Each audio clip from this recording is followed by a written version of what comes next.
The dust swirled around the weathered boots of Marcus Stone as he approached the ramshackle auction house on the outskirts of Redemption Creek. The summer heat pressed down like a heavy blanket, and the air shimmered with the kind of intensity that made everything look like a mirage. But Marcus wasn't chasing illusions today. He'd come to this godforsaken place for one reason: to find something, anything, that might fill the hollow ache that had been eating at him for the better part of 3 years. The auction house looked like it had seen better days, maybe 20 years ago. Paint peeled from its wooden sides like old skin, and the tin roof bore the scars of countless hailstorms. A handful of weathered ranchers and townsfolk milled about, their voices a low murmur against the constant buzz of flies. Marcus pulled his hat low over his eyes and stepped into the shade of the building's overhang. Lot 47, the auctioneer's voice cracked like a whip through the stagnant air. One thoroughbred mare, 7 years old. Been through some rough times, but she's got good bones. What am I bid? Marcus's attention sharpened as they led the horse into the makeshift ring. She was a chestnut with a white blaze down her face, and, even from where he stood, he could see the dullness in her coat, the way she held her head low. Her ribs showed through her hide, and there was something broken in the way she moved, as if she'd forgotten what it meant to run with joy. $5, someone called out lazily. 3, countered another voice, clearly unimpressed. The mare stood still as stone, her dark eyes staring at nothing. Marcus felt something twist in his chest, a recognition that went bone deep. He knew that look. He'd worn it himself for longer than he cared to admit. $2, came a final, dismissive bid. The auctioneer looked around hopefully, but the small crowd had already moved on mentally to the next lot. Nobody wanted a broken horse. Nobody except the man who understood that sometimes broken things could be made whole again, given the right kind of patience and care. Going once at $2, the auctioneer announced with poorly concealed disappointment. Marcus stepped forward. His voice cut through the humid air like a blade. $20. Every head in the place turned toward him. The mare's ears flicked forward for the first time since she'd entered the ring, as if she sensed the shift in the wind. Did I hear $20? The auctioneer asked, his voice suddenly animated. You heard right, Marcus said, pulling the bills from his shirt pocket. $20 for the mare. The other bidders looked at him like he'd lost his mind. Maybe he had. But, as he walked toward the ring to claim his purchase, Marcus felt something he hadn't experienced in a long time: purpose. The mare's name, according to the sparse paperwork, was Starlight. Someone had loved her once, Marcus could tell. Despite her current condition, there was quality in her lines, breeding that spoke of better days. As he led her toward his truck and trailer, she followed docilely, without spirit or resistance. It was the compliance of an animal that had given up hope. The drive back to his ranch took 40 minutes over dusty back roads. Marcus caught himself checking the rearview mirror more than usual, watching the mare's silhouette in the trailer. She stood steady despite the bumps and turns, her head still held low. When they finally pulled into his property, the sun was starting to sink toward the western horizon, painting everything in shades of gold and amber. The Circle S ranch wasn't much to look at these days. Marcus had let things slide after Sarah died, and the once pristine fences now bore gaps that let the wind whistle through like lonely ghosts. The barn needed new shingles, and weeds had taken over what used to be Sarah's vegetable garden. But the bones of the place were solid, and there was good water and sweet grass in the back pastures. Marcus backed the trailer up to the barn and cut the engine. For a moment, he just sat there, hands still gripping the steering wheel, wondering what the hell he thought he was doing. He was a man who'd barely managed to keep himself together for 3 years, and now he was taking responsibility for another wounded soul. When he opened the trailer, Starlight stepped out carefully, her hooves making soft sounds against the wooden ramp. She stood in the barnyard, head up now, nostrils flaring as she took in the sense of this new place. Marcus watched her, noting the way her ears moved independently, cataloging sounds and threats. She was alert but not afraid, which told him something important about her character. Well, girl, he said softly, his voice rough from disuse, I guess we're both starting over. He led her to a large stall he'd prepared that afternoon, bedded deep with fresh straw. There was clean water in the bucket and good hay in the manger. Starlight went straight to the water, drinking deeply, and Marcus noticed the way her throat worked, the grateful way she closed her eyes as the cool liquid flowed down her throat. That first night, Marcus found himself walking out to the barn long after dark. He'd always been a light sleeper, but, since Sarah's death, sleep had become an enemy that brought dreams he couldn't bear to face. Tonight was different, though. Tonight he had a reason to be awake. Starlight was lying down in her stall, but her ears swiveled toward him as he approached. In the dim light from the single bulb hanging overhead, her coat looked almost black, and her eyes reflected the light like dark mirrors. "Can't sleep either, huh?" Marcus murmured, settling himself on a hay bale outside her stall. "Yeah, I know the feeling."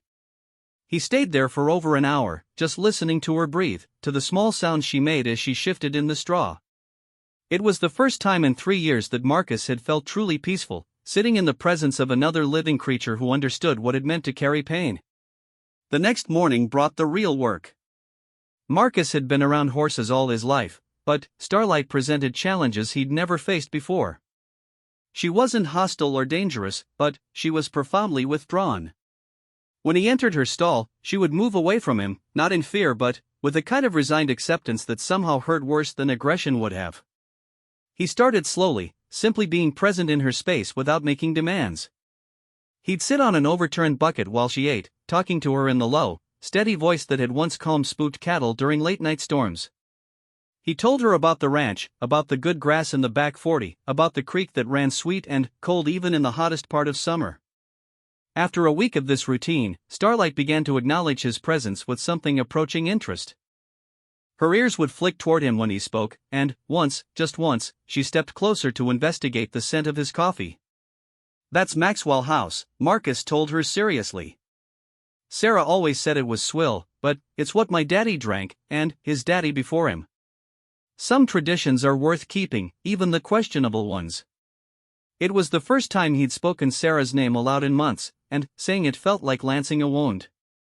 But Starlight just blinked her dark eyes and went back to her hay, accepting his words without judgment or expectation. The breakthrough came on a Tuesday morning when Marcus arrived at the barn to find Starlight standing at the front of her stall, watching for him. It was subtle, but unmistakable. For the first time since he'd brought her home, she wanted to see him. "Morning, beautiful," he said, and was rewarded with a soft nickering sound that went straight to his heart. That day, he introduced the halter. Not to lead her anywhere, just to help her remember what it felt like to be handled with kindness. She accepted the leather against her face with the same resignation she'd shown everything else, but Marcus could feel something shifting in the set of her muscles, in the way she held herself. "Easy, girl," he murmured, his hands moving slowly along her neck. "Nobody's going to hurt you. Not anymore." As the days turned into weeks, Marcus established a routine that became the backbone of both their recoveries. Morning feeding came with gentle grooming, working the tangles out of her mane and tail, letting his hands learn the landscape of her body. He found old scars along her flanks, evidence of harsh treatment that made his jaw clench with anger. But anger was a luxury he couldn't afford. Anger would only add to her burden. Instead, he focused on the present moment, on the simple act of caring for another living creature. He talked to her constantly, sharing thoughts he'd kept locked inside for too long. He told her about Sarah, about how they'd met at a county fair when they were both 17, about the way she'd laughed at his nervous jokes and agreed to dance with him despite his 2 left feet. "She had this way of making everything seem possible," he said one morning as he brushed Starlight's coat, noting with satisfaction how the dullness was beginning to give way to a subtle shine. "Even when the bank was threatening foreclosure, even when the drought killed half our cattle, she'd find something to smile about. Said worry was just interest paid on trouble that might never come due." Starlight's skin quivered under the brush, but she didn't move away.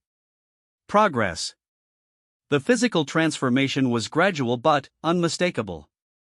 Good food and regular care began to show in the filling out of her ribs, the improved condition of her coat.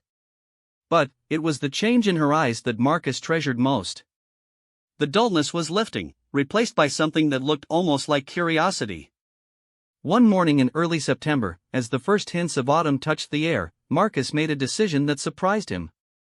Instead of leading Starlight to the small paddock beside the barn where she'd been taking her exercise, he headed toward the gate that led to the back pasture. "Time to see what you think of the real estate," he said, his heart beating faster than the simple act warranted. The back pasture was 40 acres of rolling grassland, bordered by a line of cottonwoods that followed the creek. Marcus had been saving it, though he couldn't have said why. Maybe because it was where Sarah had loved to ride in the evenings, watching the sunset paint the sky in impossible colors. When he opened the gate, Starlight stepped through carefully, her head high, nostrils flaring as she took in the vast openness before her. For a long moment, she simply stood there, and Marcus held his breath, wondering if he'd pushed too hard too fast. Then, she took a tentative step forward. Then, another. And then, as if remembering something long forgotten, she broke into a trot, her hooves drumming against the earth in a rhythm that sounded like music to Marcus's ears. She didn't go far, maybe 50 yards before she stopped and looked back at him, as if making sure he was still there, still watching. But, in that brief run, Marcus saw a glimpse of what she had been, what she could be again. Grace and power and joy, all the things that made horses magical. "That's my girl," he called to her, his voice thick with emotion he didn't try to hide. "That's my beautiful girl." As October arrived and the leaves began their annual transformation, Marcus realized that somewhere along the way, he'd stopped thinking about Starlight as a project and started thinking of her as family. She greeted him each morning with a soft nicker, followed him around the pasture like a loyal dog, and had developed the endearing habit of searching his pockets for the apple slices he'd taken to carrying. But, more than that, she'd become his anchor to the present moment. The simple act of caring for her had given his days structure and meaning. He found himself sleeping better, eating more regularly, even taking some pride in the appearance of his property. The fence repairs he'd been putting off for months suddenly seemed important again. It was on a crisp morning in late October that Marcus decided to try something he'd been thinking about for weeks. He led Starlight to the barn and carefully placed a saddle pad on her back, watching for any sign of distress. She tensed slightly but didn't move away, and her breathing remained steady. "Just this for today," he promised her. "We'll take everything slow." Over the following days, he gradually introduced the saddle itself, letting her wear it for longer periods each time. She accepted it with the same patient resignation she showed everything else, but Marcus could sense her awareness, the way she seemed to be remembering something from a previous life. The day he finally climbed into the saddle was a Thursday, gray and cool with the promise of winter in the air. Marcus had been telling himself for a week that he was ready, that Starlight was ready, but his hands shook as he gathered the reins. "Easy, girl," he whispered, as much for himself as for her. "We're just going to sit here for a minute." Starlight stood perfectly still, her ears flicking back to listen to his voice. Marcus could feel the warmth of her body beneath him, the gentle rise and fall of her breathing. For a moment, he was overwhelmed by memory, Sarah laughing as her own horse danced sideways on a similar morning, the way she'd leaned over to kiss him while they watched the sunrise from horseback. But this was different. This was about moving forward, not looking back. When he asked Starlight to walk, she responded immediately, her gait smooth and even. They made a slow circuit of the paddock, horse and rider relearning trust together. Marcus kept his hands light on the reins, his weight balanced and quiet. This wasn't about control or dominance. This was about partnership. As they completed their second lap, Marcus felt something shift inside his chest, a loosening of the tight knot that had lived there for 3 years. For the first time since Sarah's death, he was exactly where he was supposed to be, doing exactly what he was meant to do. "Good girl," he said softly, and Starlight's ears flicked back toward him, listening. "We're going to be just fine." The man who had bought a broken horse for $2 was gone, replaced by someone who understood that healing wasn't a destination but a journey. And the horse who had given up on joy had remembered what it felt like to trust, to hope, to run toward tomorrow instead of away from yesterday. As winter settled over the Circle S ranch, both man and horse had found something they thought was lost forever, the strength that comes from letting yourself be needed, the grace that flows from accepting care, and the quiet wisdom that sometimes the most profound victories are the ones nobody else will ever see. In the warm glow of the barn on cold evenings, as Marcus brushed Starlight's now gleaming coat and listened to her contented sighs, he often thought about the mysterious ways that broken things could heal each other. He'd gone to that auction house looking for something to fill an empty space in his life, and he'd found it in the form of a mare that the world had written off as worthless. But worth, Marcus had learned, wasn't something that could be determined by others. It was something that grew in the quiet spaces between heartbeats, in the trust shared between wounded souls, in the simple act of showing up, day after day, with nothing more to offer than patience and presence. The man who destroys his weak self can never be destroyed by others, because he has already done the hardest work of all. He has looked at his own brokenness and chosen to transform it into something beautiful. And, sometimes, if he's very lucky, he finds that he's not alone in that transformation. Sometimes, broken things heal together, 2 by 2, in the gentle rhythm of seasons turning and hearts slowly learning to beat with hope again. The spring that followed was like a resurrection. Marcus watched from the kitchen window as starlight grazed in the morning light, her coat now burnished copper in the sun, her movements fluid and confident. 6 months had passed since that sweltering day at the auction house, and both of them had traveled further than miles could measure. The change in Marcus was as dramatic as the one in his horse, though he was less conscious of it. The hollow-eyed man who had stumbled through 3 years of grief had been replaced by someone who woke with purpose each morning.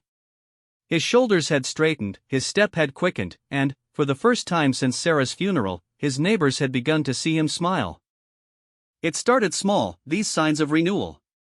Marcus began making repairs he'd neglected, not just fixing what was broken but improving what could be better. He painted the barn a fresh red, mended the fence lines with care instead of just getting them functional, and even planted a small garden where Sarah's had once flourished.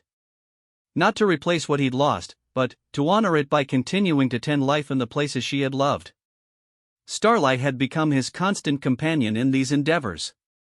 She followed him around the property like a faithful dog, investigating his projects with intelligent eyes, occasionally offering what Marcus swore was helpful commentary in the form of soft nickers and gentle nudges. "What do you think, girl?" he asked one morning as he contemplated the overgrown area where Sarah's roses had once bloomed. "Too ambitious?" Starlight lowered her head to lip at something in the grass, and, when she raised it, Marcus saw she'd found a small green shoot pushing up through the debris. One of Sarah's roses, surviving against all odds, reaching toward the light. "Yeah," he said quietly, his throat suddenly tight. "You're right. Some things are worth fighting for." It was around this time that Marcus began to notice the changes in himself that others saw. He caught his reflection in the barn window one morning and was startled to see a man who looked like he was living rather than merely surviving. His eyes were clear, his posture strong. The weight of grief that had bowed his shoulders for so long had shifted, transformed from a burden into something more like ballast, still there, still significant, but now serving to steady him rather than drag him down. The transformation wasn't without its difficult moments. There were still nights when the silence of the house pressed in too close, still mornings when he woke expecting to find Sarah's coffee cup beside his own. But these moments of pain no longer felt like drowning. They felt like remembering, which was a different thing entirely. Starlight seemed to sense these difficult moments with an intuition that bordered on magical. On the nights when grief crept in like a thief, Marcus would find her standing at the fence closest to the house, watching.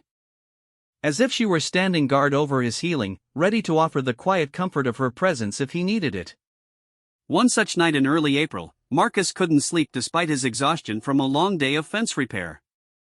He pulled on his boots and jacket and walked out to the pasture, where Starlight waited in the moonlight like she'd been expecting him.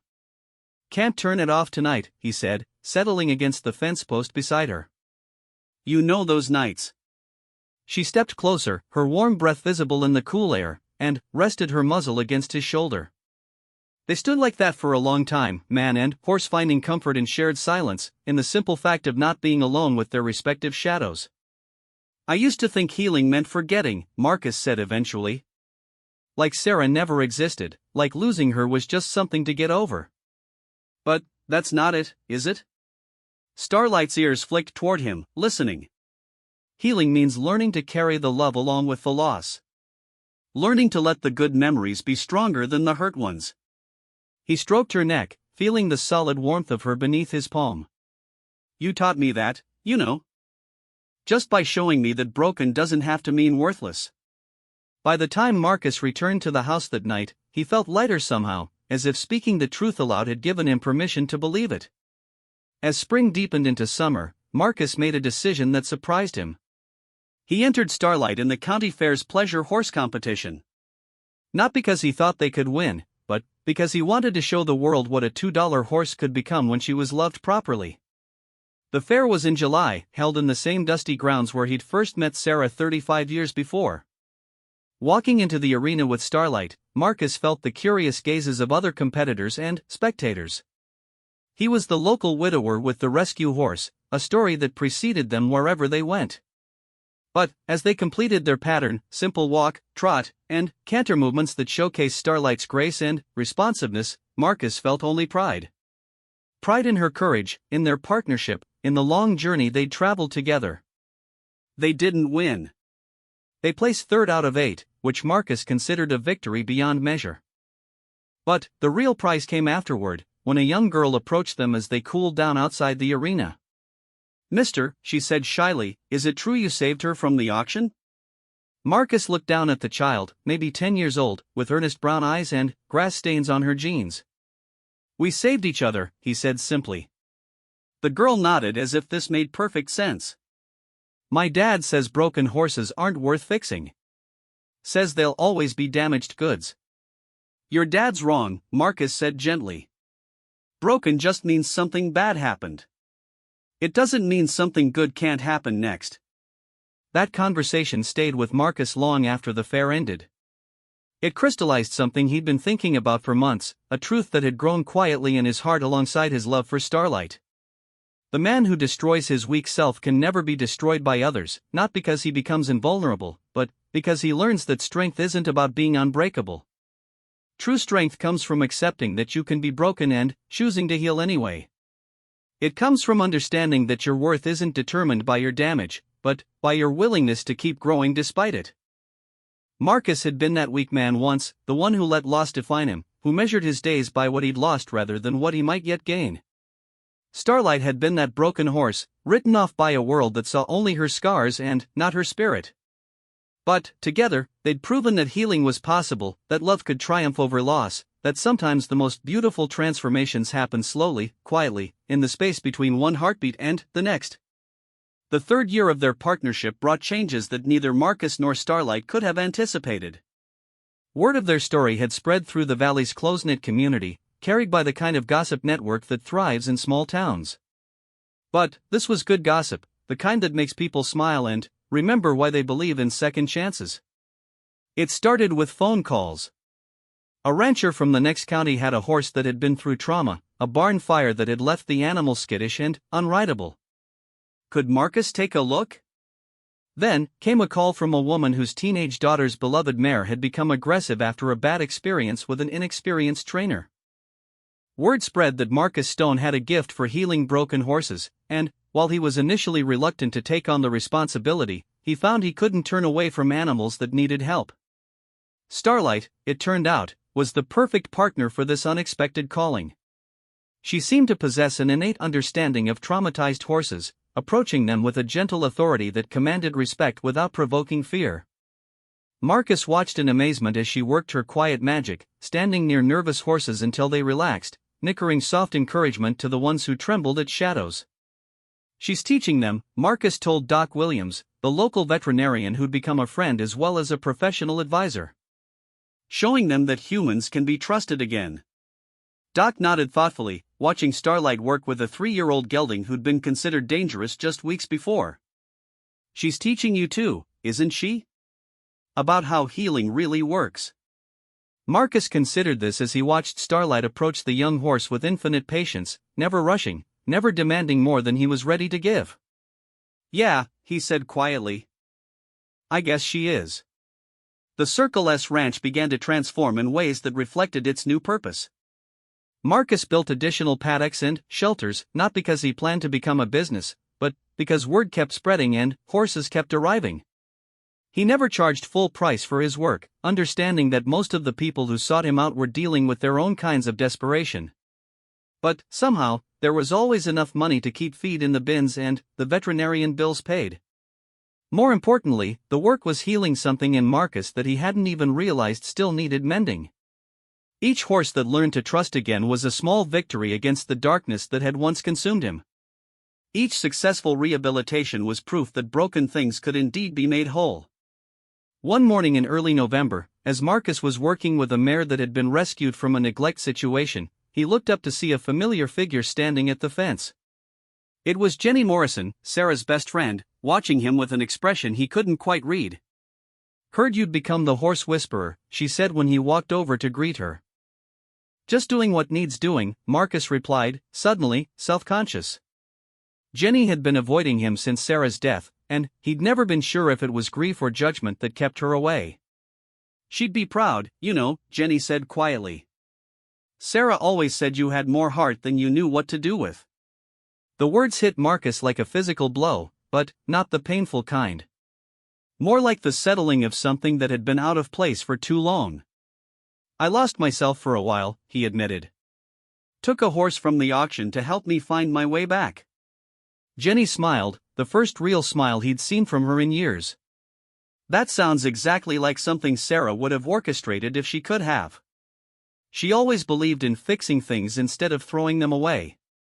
That night, as Marcus sat in his kitchen eating a dinner that actually tasted good for once, he found himself thinking about the man he'd been 3 years ago. That Marcus had been drowning in grief, convinced that his best days were behind him, that loss was all he had left to look forward to. He'd bought Starlight as much to give himself a reason to get out of bed as to save her. But now, surrounded by the gentle sounds of horses settling in for the night, Marcus understood something profound about the nature of healing. The man who destroys his weak self doesn't do it through force or denial. He does it through the patient work of building something better in its place. He does it by choosing, again and again, to tend to what's growing instead of mourning what's gone. Marcus had thought he was saving Starlight, but the truth was more complex and more beautiful than that simple narrative. They had saved each other, yes, but more than that, they had created something entirely new together. A life that honored the past while embracing the future, a partnership built on mutual understanding of what it meant to rise from the ashes. The weak self that Marcus had destroyed wasn't the part of him that had loved Sarah or grieved her loss. Those parts were sacred, integral to who he was. The weakness had been in his willingness to let that grief consume him, to let loss define his worth, to believe that his story was over when it was really just beginning a new chapter. Starlight had shown him that worth isn't something that can be measured at auction, that value doesn't diminish because of damage, that sometimes the most precious things are the ones the world has written off. She had taught him that healing is an act of rebellion against a world that profits from brokenness, that choosing to thrive in spite of trauma is the most powerful statement a broken soul can make. As Marcus walked out to the barn for his final check of the night, Starlight met him at her stall door with the soft nickering that had become his favorite sound in the world. Her coat gleamed in the barn light, her eyes bright with intelligence and affection. She was magnificent, and anyone who looked at her now would find it impossible to believe she'd ever been considered worthless. "What do you think, beautiful?" Marcus asked, stroking her neck. "Ready for whatever comes next?" Starlight leaned into his touch, warm and solid and alive. "Ready for tomorrow, whatever it might bring." And Marcus Stone, the man who had learned to destroy his weak self not through violence but through love, through service, through the patient work of healing one damaged soul at a time, stood in his barn surrounded by proof that redemption was real, that second chances were sacred, that sometimes the most profound victories were the quiet ones that happened in the space between sunset and sunrise. The man who destroys his weak self can never be destroyed by others because he understands something that his enemies cannot comprehend, that true strength comes not from never falling, but from choosing to get back up. Not from being unbreakable, but from knowing how to heal. Not from avoiding pain, but from transforming it into something useful, something beautiful, something that helps other broken things find their way home. In the end, Marcus Stone had paid $20 for a horse that no one else wanted and received in return something beyond price, the knowledge that every ending contains the seeds of a new beginning, every loss carries within it the possibility of grace, and every broken heart that chooses to heal becomes a lighthouse for others still lost in the darkness. The $2 horse had indeed become his own, but not in the way ownership is usually understood. She belonged to him and he to her in the way that all healed things belong to each other, completely, gratefully, with the deep recognition that some bonds are forged not in strength but in shared weakness, not in perfection but in the mutual understanding of what it means to be broken and to choose, despite everything, to keep breathing, to keep hoping, to keep believing that tomorrow might be the day when everything changes. And, in a small valley where the grass grew sweet and the water ran clear, where a man and a horse had taught each other how to live again, that tomorrow had already arrived.